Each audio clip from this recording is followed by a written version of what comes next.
Araf Tov Rabotai, Sefer Bereshit parle des histoires de nos ancêtres, les patriarches Abraham, Isaac et Yaakov, et les 12 Shvatim, les 12 tribus.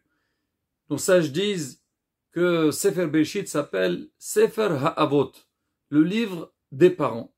En fait, on lit les histoires des parents pour savoir comment nous, les enfants, on doit nous conduire. On a vu Abraham Avinu, lui qui était qualifié, connu par la mitzvah de Gmilut Hasadim, la bienfaisance. Abraham Machnis Orhim. Ishaq, c'est la Gvura, la force, on dit la prière. Et Yaakov, c'est la Torah, l'étude de la Torah.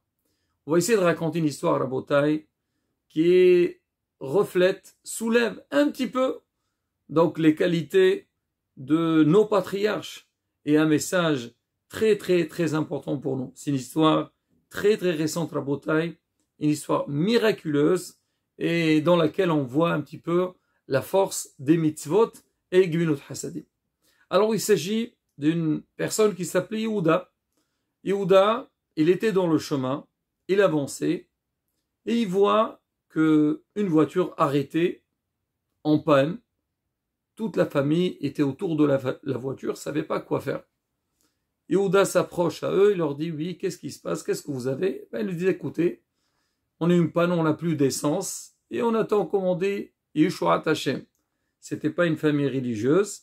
Et Baruch Hashem, Hashechem Israël, Am Israël, Arevim Ze Bazé. On attend Hesed Elyon, on attend la Yeshua, la délivrance d'Akadosh Baruch Hu, et qu'il y a quelqu'un, il puisse nous aider. Il leur a dit, il est où le problème? Ne vous inquiétez pas.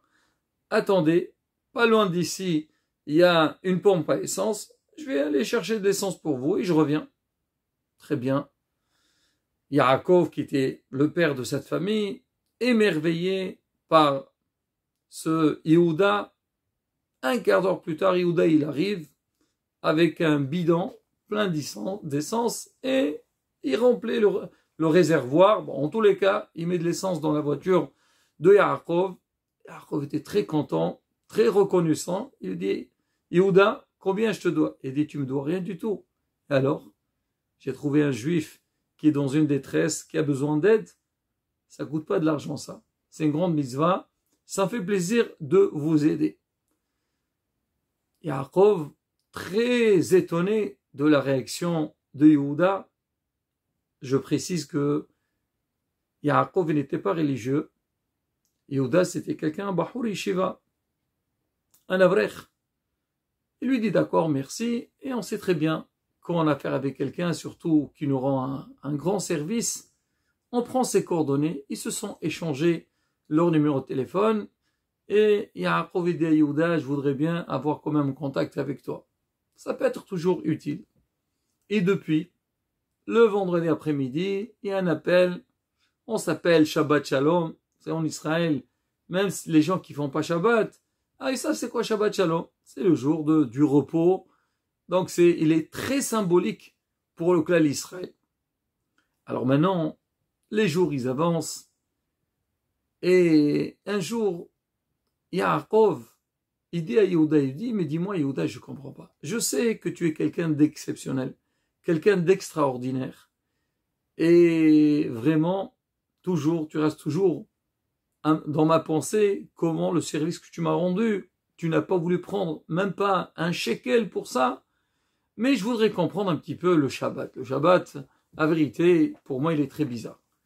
C'est le jour, c'est vrai, on dit ça en France, le week-end, c'est le jour de repos. Mais vous, qu'est-ce que vous faites le Shabbat? Tout le Shabbat, vous faites rien. Vous travaillez pas, vous faites pas les courses. Qu'est-ce que vous pouvez faire? Combien vous allez manger? Combien vous allez prier?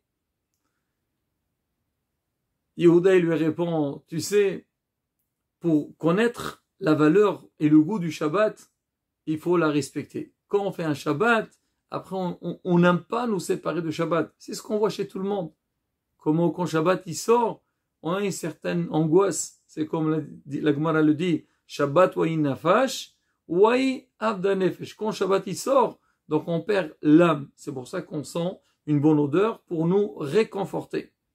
Alors c'est ce qu'il dit Yehuda à Yaakov, il a dit, écoute, toi tu n'as pas goûté au Shabbat, tu peux pas savoir la valeur, l'importance et le bonheur du Shabbat.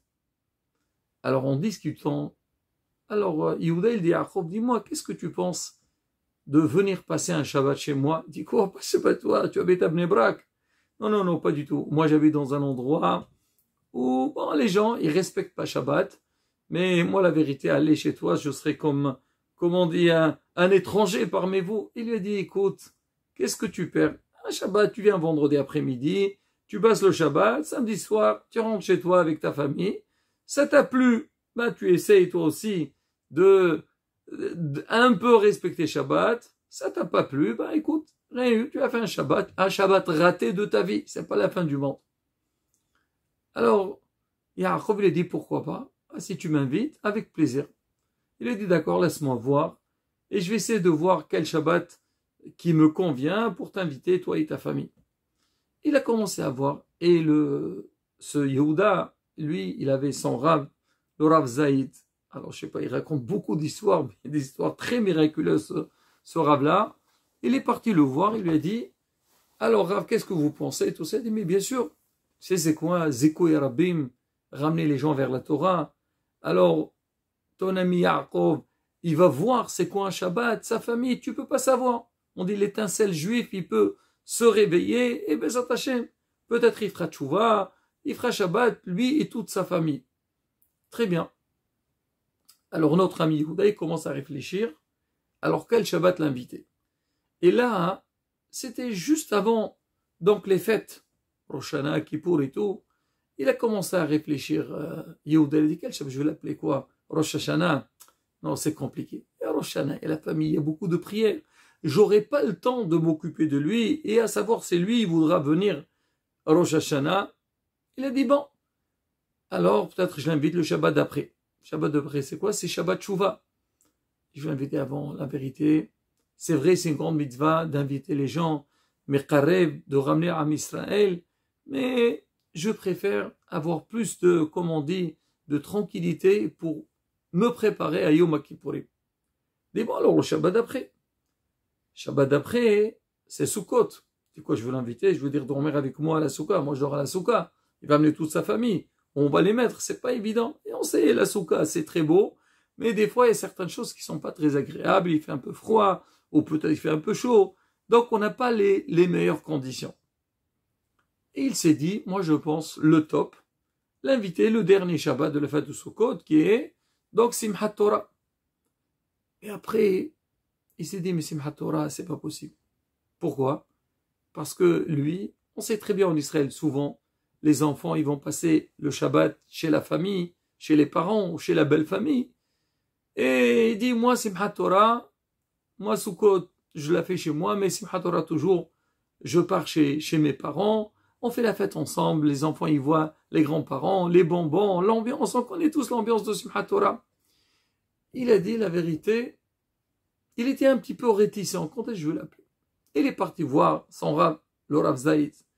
Il lui a dit, Rav, vous savez, depuis un moment, je vous parlais de ce Yaakov et sa famille, et vous m'avez encouragé de l'inviter chez moi à la maison, mais voilà, il lui a raconté toute l'histoire. Rosh Hashanah, c'est pas possible, Shabbat, Shuvah, Sukkot et tout. Il a dit, la vérité, je pensais le soir de Simchat Torah, mais Simchat Torah, je suis pas chez moi, je suis chez mes parents, et quoi, je veux l'amener avec moi chez mes parents? Et je veux pas aller chez mes parents, c'est pas évident. Le Rav lui a dit, écoute, maintenant, tu vas changer de programme. Tu les invites, mais cette fois-ci, tu dis à tes parents que eux, ils viennent chez toi faire la fête de Simchat Torah. Et là, ton ami Yaakov, il va voir aussi, il va voir c'est quoi le respect des parents. Comment toi, marié avec toute ta famille, tu invites tes parents chez toi, comment ça se passe, comment les petits-enfants respectent les grands-parents. Il va pas seulement voir l'importance de Shabbat, les fêtes juives, la Simcha, Simchat Torah, mais aussi, il va voir comment la Torah, elle nous éduque, elle nous pousse à respecter nos parents. Yehuda, il entend son Rav, il a dit, voilà, banco, je demande à mon père.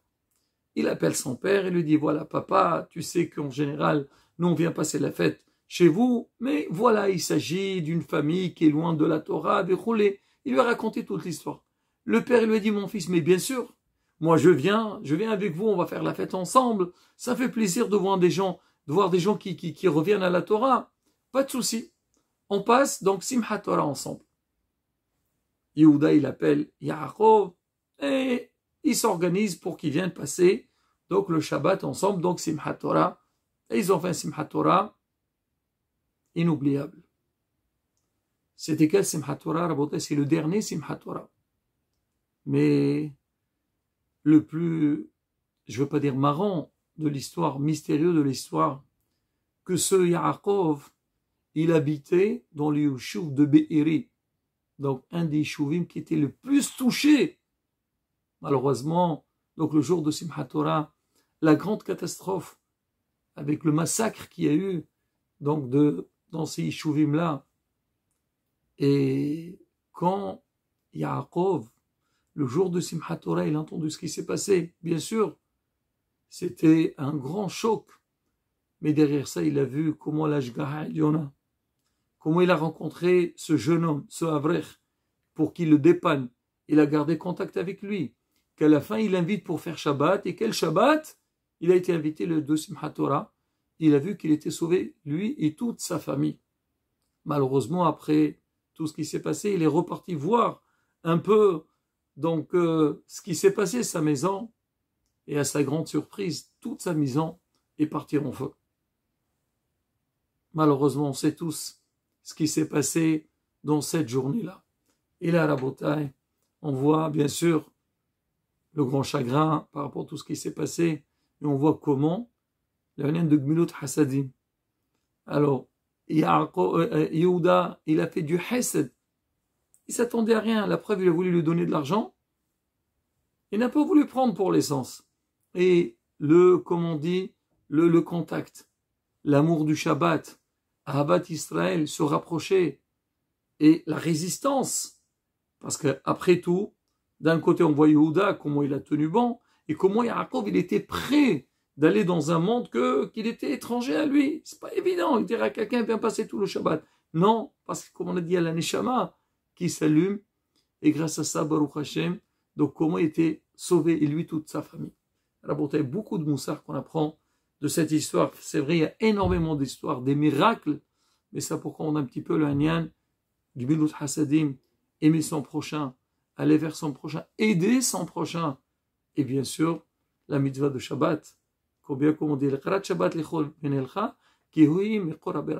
qu'on va vers le Shabbat, la Shabbat à nous protéger. Ratzon Bezat Hashem, qu'Am Yisraël soit mitchazek, dans Torah Misot Maasim Tovim, ונזכי לגאולה שלמה במהרה בימינו, מתוך שמחה וטוב לבב, אמן כן יהי רצון.